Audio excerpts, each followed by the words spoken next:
Hi friends, ഇന്ന് നമ്മൾ കേൾക്കാൻ പോകുന്നത് ദ ഷാഡോ 19-ാം ഭാഗം. രചന ആമിക, അവതരണം ബിൻസു ഷിജി. എന്ത് തീരുമാനമാണ് പത്രോസെ അവരെടുത്തത്? അച്ഛന്റെ സ്വരത്തിൽ ആശങ്കയും ആകാംക്ഷയും നെടിലിച്ചു. പത്രോസ് ഒന്ന് നെടുവീർപ്പെട്ടു. ഒരു നിമിഷം ആ പഴയ കാലത്തിന്റെ ഓർമ്മകളിലേക്ക് അയാൾ വഴുതി വീണു. ജയദേവന്റെ അച്ഛൻ, അദ്ദേഹം വലിയൊരു തന്ത്രശാലിയായിരുന്നു.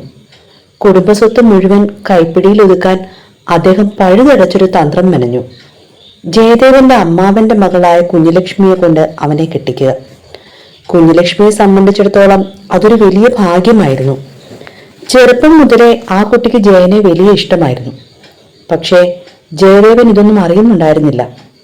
എന്നാൽ കുഞ്ഞുലക്ഷ്മി വളരെ ബുദ്ധിപൂർവം ഈ നീക്കങ്ങളെല്ലാം അപ്പപ്പോൾ നമ്മുടെ അന്നക്കൊച്ചിനെ അറിയിക്കുന്നുണ്ടായിരുന്നു.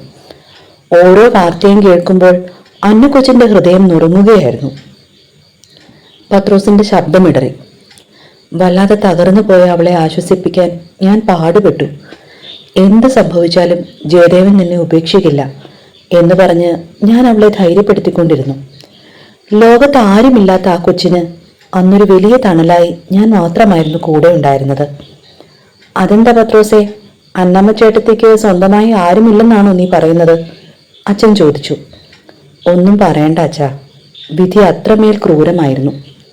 ജയദേവൻ പോലീസ് ട്രെയിനിങ്ങിനായി പോയ ആ സമയത്താണ് അന്നക്കൊച്ചിന് ആകെ ഉണ്ടായിരുന്ന വല്യമ്മച്ചിയും മരിക്കുന്നത്.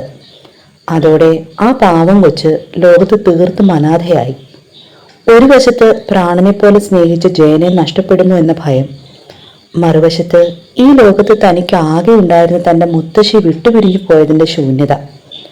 അന്നക്കൊച്ചിന്റെ ജീവിതം ശരിക്കും ഒരു പെരുവഴിയിലെ ദുരന്ത കഥയായി മാറി. അപ്പോൾ അവളുടെ മാതാപിതാക്കൾ എവിടെ എന്നൊരു ചോദ്യം അച്ഛൻ അവശേഷിക്കുന്നുണ്ടാകും. അതും വലിയൊരു സങ്കടക്കഥയാണ്. അവൾക്ക് വെറും 2-3 വയസ്സുള്ളപ്പോഴാണ് വിറക് ശേഖരിക്കാൻ കാട്ടിൽ പോയ അവളുടെ അച്ഛനെയും അമ്മയും കാട്ടാന കുത്തിക്കൊന്നത്. ഈ നാടിന്റെ അപ്പുറം പണ്ട് കൊടും കാടായിരുന്നു. അന്ന് അവർ ഒരൊറ്റയാന്റെ മുന്നിൽ പെട്ടുപോയി. അതൊക്കെ വിധി എന്നല്ലാതെ എന്തു പറയാനാണ്? പിൽക്കാലത്ത് കുടിയേറ്റക്കാർ വന്ന് ആ കാട് വെട്ടിത്തെളിച്ചപ്പോഴാണ് ഈ പ്രദേശമെല്ലാം വാസയോഗ്യമായത്. അവർ പോയതോടെ ആ കൊച്ചിനെ സംരക്ഷിച്ചത് വല്യമ്മച്ചിയായിരുന്നു. ഞങ്ങൾ കൂനിത്തള്ള എന്ന് വിളിച്ചിരുന്ന ആ മുത്തശ്ശിക്ക് അന്നക്കൊച്ചിന്റെ ജീവനായിരുന്നു. കൂനി കൂടി നടക്കുമ്പോഴും കണ്ണിൽ കാണുന്ന വീടുകളിലെല്ലാം പോയി കൂലിപ്പണിയെടുത്ത് ആ മുത്തശ്ശി ആ 2 പേരും നിറച്ചു. എങ്ങനെയോ 10ാം ക്ലാസ് വരെ അവളെ പഠിപ്പിച്ചു. അപ്പോഴേക്കും തള്ളയുടെ ആരോഗ്യവും തകർന്നു. അതോടെ അന്നയുടെ പഠിപ്പ് നിന്നു. പിന്നെ അവൾ തന്നെ കൂലിപ്പണിക്കിറങ്ങി. ഇവിടെയുള്ള മിക്ക വീടുകളിലും അവൾ പണിക്ക് പോകും. കൂലിയായി അരിയോ സാധനങ്ങളോ ഒക്കെയാണ് കിട്ടുക. എങ്കിലും ആ പട്ടിണി പാവങ്ങളുടെ 2 വയറിന് അതായിരുന്നു വലിയ സമ്പാദ്യം. എത്രയൊക്കെ ദുരിതം അനുഭവിച്ചാലും ദൈവത്തോട് നന്ദിയുള്ളവരും മനസ്സുകൊണ്ട് സന്തോഷമുള്ളവരുമായിരുന്നു അവർ. അത് പറയുമ്പോൾ പത്രോസിന്റെ മുഖത്ത് ഒരു കള്ളച്ചിരി വിരിഞ്ഞു. ആഹാ, പത്രോസ് ഒരു വിശ്വാസിയായിരുന്നോ? എനിക്ക് തോന്നിയത് നിനക്ക് പള്ളിയും പട്ടക്കാരും ഒന്നും വലിയ താല്പര്യമില്ലെന്നാണ്, കൊച്ചച്ഛൻ അത്ഭുതത്തോടെ ചോദിച്ചു. പത്രോസ് അർത്ഥവത്തായി ഒന്ന് ചിരിച്ചു. എല്ലാ മനുഷ്യരും ഏതെങ്കിലും തരത്തിൽ വിശ്വാസികൾ തന്നെയാണച്ചാ. പക്ഷേ അതല്ലല്ലോ ഇപ്പോൾ കാര്യം. നമുക്ക് കഥയിലേക്ക് വരാം. ജയദേവൻ പോയി കുറച്ച് ദിവസങ്ങൾ കഴിഞ്ഞപ്പോഴാണ് ആ വല്യമ്മച്ചിയും മരിച്ചത്. അതോടെ അന്ന തീർത്തും ഒറ്റയ്ക്കായി. പിന്നെ അവൾ കൂലിപ്പണിക്ക് പോകുന്നത് നിർത്തി ജയന്റെ വീട്ടിൽ മാത്രം പണിക്ക് പോയി തുടങ്ങി. അവിടുന്ന് കിട്ടുന്നത് കൊണ്ട് അവൾ ആ ദിവസങ്ങൾ തള്ളി നീക്കി.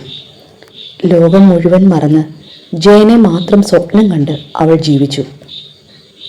പക്ഷേ ജയദേവനോട് അവിടെ നടക്കുന്ന കാര്യങ്ങളൊന്നും ആരും പറഞ്ഞിരുന്നില്ല. ആർക്കും വേണ്ടാത്ത, ഒരു സംരക്ഷകയും ഇല്ലാത്ത ആ പാവം പെങ്കൊച്ചിനെ കുറിച്ച് ആരും കാര്യമായി സംസാരിച്ചതുമില്ല. എന്നാൽ കാലം കടന്നുപോയപ്പോൾ അന്നക്കൊച്ച് സുന്ദരിയായി വളർന്നു വന്നു. അതിനൊപ്പം അവളുടെ ജീവിതം കൂടുതൽ അപകടകരവുമായി. പകൽ മാന്യന്മാരായി നടന്നിരുന്ന ചിലർ രാത്രികളിൽ അവളുടെ വീടിന്റെ വാതിൽക്കൽ മുട്ടാൻ തുടങ്ങി. എങ്കിലും അവൾക്ക് വലിയൊരു മനക്കരുത്തുണ്ടായിരുന്നു. വാതിൽക്കൽ മുട്ടുന്ന ആരെയും നോക്കി വാക്കത്തിയുമായി അവൾ ചീറിയെടുത്തു. കാലങ്ങൾക്കപ്പുറം ഒന്നിനെയും പേടിക്കാത്ത ആ പെൺകുട്ടിയെ എല്ലാവർക്കും ഭയമായി തുടങ്ങി.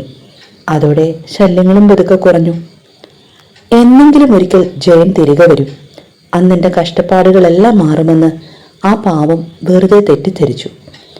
ജയന് വേണ്ടിയുള്ള ആ കാത്തിരിപ്പ് അവൾക്ക് ഒരിക്കലും മടുക്കുന്നില്ലായിരുന്നു.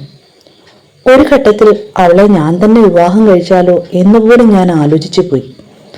ഏതൊരാളും ആഗ്രഹിക്കുന്ന അത്രയും നല്ല സ്വഭാവമായിരുന്നു അവൾക്ക്. പത്രോസ് ഒരു നിമിഷം ആ ഓർമ്മകളിൽ മൗനിയായി. ഇങ്ങേരാള് കൊള്ളാലോ, ഗ്യാപ്പിൽ കയറി ഗോളടിക്കാൻ നോക്കിയോ? അച്ഛൻ തമാശ രൂപേണ ചോദിച്ചു.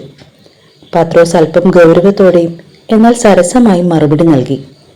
എൻ്റെ അച്ഛ, എൻ്റെ മനസ്സിൽ അങ്ങനൊരല്പം ആഗ്രഹം തോന്നി എന്നത് സത്യമാണ്. നല്ല പൂക്കളെ ആരാണ് ആഗ്രഹിക്കാത്തത്?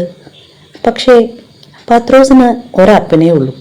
തന്നെയുമല്ല, ജയൻ എന്നെ ഏൽപ്പിച്ച ആ മുതലിനെ കാത്തു സൂക്ഷിക്കേണ്ട കടമയും എനിക്കുണ്ടായിരുന്നു. അത് ഞാൻ വൃത്തിയായി തന്നെ ചെയ്തു. എന്നിട്ട് എന്താ സംഭവിച്ചത്? അച്ഛൻ ആകാംക്ഷയോടെ ചോദിച്ചു. അന്നൊരു പള്ളിപ്പെരുന്നാൾ ദിവസമായിരുന്നു. അന്നക്കൊച്ചിൻ്റെ കാത്തിരിപ്പിന് അറുതി വരുത്തിക്കൊണ്ട് ജയദേവൻ തിരിച്ചെത്തുന്ന ദിവസത്തിന് തൊട്ട് തലേന്ന്. അന്നവൾ വല്ലാത്തൊരു സന്തോഷത്തിലായിരുന്നു. തൻ്റെ പ്രണയത്തിനു വേണ്ടിയുള്ള കാത്തിരിപ്പ് അവസാനത്തിലേക്ക് എത്തുമ്പോൾ അതൊരു പെൺകുട്ടിയെ എത്രത്തോളം സന്തോഷിപ്പിക്കുമെന്ന് അന്ന് ഞാൻ നേരിട്ടറിഞ്ഞു.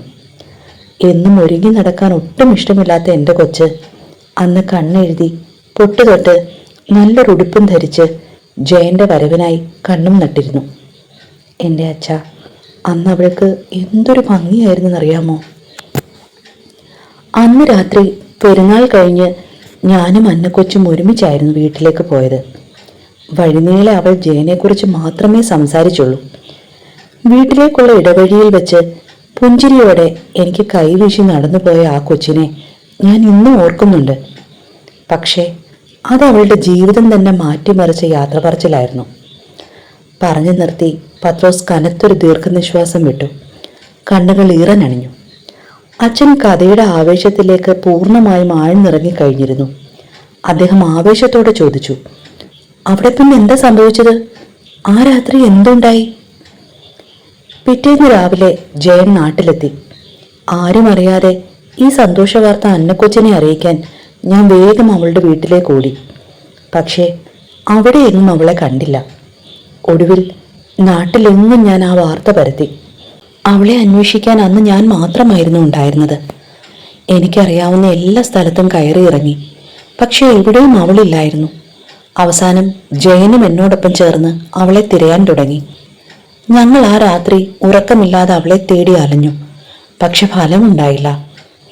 പിറ്റേന്ന് പകൽ ആ നാട്ടിലൊരു വാർത്ത പരന്നു. നാട്ടുകാരൊക്കെ ആ വാർത്ത വിശ്വസിച്ചു. ജയനും അത് വിശ്വസിച്ചു.